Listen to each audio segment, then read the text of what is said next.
Таджикистан – борода с политическим значением. Референдум в Узбекистане. Обнуление завершено. Доклад «Репортеров без границ». Жапаров оказался диктатором. Таджикистан в очередной раз попал в число 17 государств, вызывающее особую озабоченность в плане религиозных свобод. Об этом говорится в ежегодном отчете о соблюдении прав на вероисповедание в мире Комиссии США по международной религиозной свободе USCIRF. В Таджикистане, по мнению авторов доклада, положение со свободой вероисповедания остается плачевным. Правительство страны продолжает репрессии в отношении мусульман. Детям до 18 лет запрещено посещать мечети. Религиозное образование получить невозможно. На совершении хаджа введен возрастной ценз. Женщинам запрещают носить религиозную одежду, а мужчинам отращивать бороду, а с 2014 года в мечетях читают согласованные с властями проповеди. Также режим заключил в тюрьмы независимых проповедников и даже некоторых имамов, которые беспрекословно сотрудничали с властями, но в каких-то моментах выразили свое несогласие.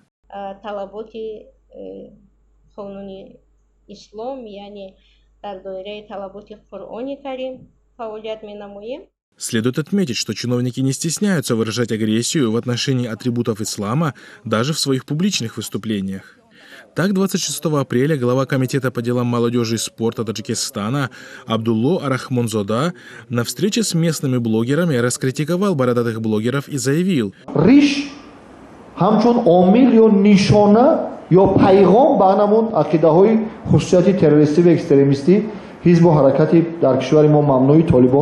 ҳамигуна қабул мешавад.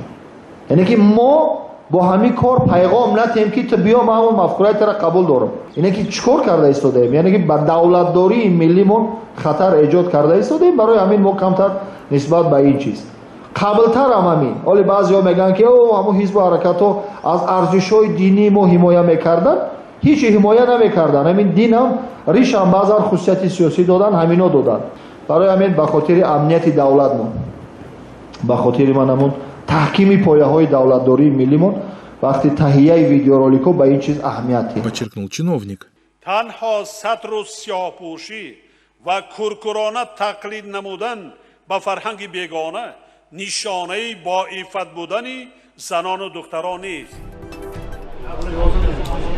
30 апреля в Узбекистане прошел референдум по внесению поправок в Конституцию страны. Поправки предусматривают увеличение президентского срока с 5 до 7 лет и позволяют президенту Шавкату Мирзиёеву обнулить количество своих избраний, баллотируясь еще на 2 7-летних срока по окончанию нынешнего срока в 2026 году. То есть, по сути, продлевают возможный срок его нахождения у власти до 2040 года. 1 мая председатель ЦИК Узбекистана Зайниддин Низом-Ходжаев на брифинге в Ташкенте сообщил, что по предварительным данным за изменение основного закона проголосовали 90,21% принявших участие в референдуме по новой редакции Конституции Узбекистана против 9,35%. Ранее узбекские власти привлекли для пропаганды участия в референдуме популярных блогеров и имам-хатыбов, которые активно призывали население к голосованию за принятие поправок. Наблюдатели отмечают, что после укрепления во власти Мирзиёева в Узбекистане может начаться процесс отыгрывания назад даже тех косметических реформ, которые были совершены после смерти Каримова в 2016 году.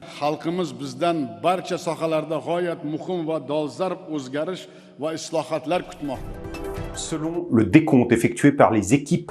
Международная организация «Репортеры без границ» 3 мая опубликовала свой ежегодный Всемирный индекс свободы прессы, в котором страны Центральной Азии в очередной раз ухудшили свои позиции. Казахстан, который в 2022 году занимал 122 место, опустился на 12 позиций. Кыргызстан, когда-то считавшийся одной из самых либеральных стран Центральной Азии, опустился за год на 50 позиций, с 72 на 122 место. С приходом Садыра Жапарова к власти в Кыргызстане усилилось давление на СМИ и независимых журналистов. эгерде сиздерге кандайдыр бир куугунтук болуп аткан болсо болушамын. В индексе свободы прессы Узбекистан опустился со 133 на 137 место. За последний год в Узбекистане также прослеживается давление на независимых журналистов и блогеров.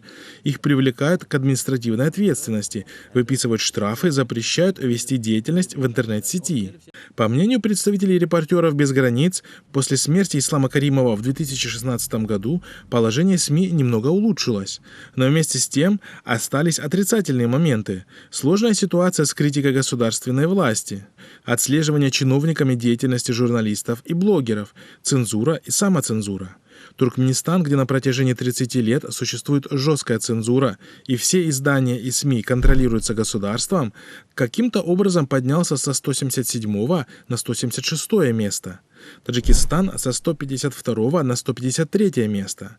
В Таджикистане только за последний год были осуждены на длительные сроки несколько независимых журналистов и блогеров по сфабрикованным делам. Их признали виновными в связях с запрещенными партиями и движениями, а также в ведении экстремистской деятельности.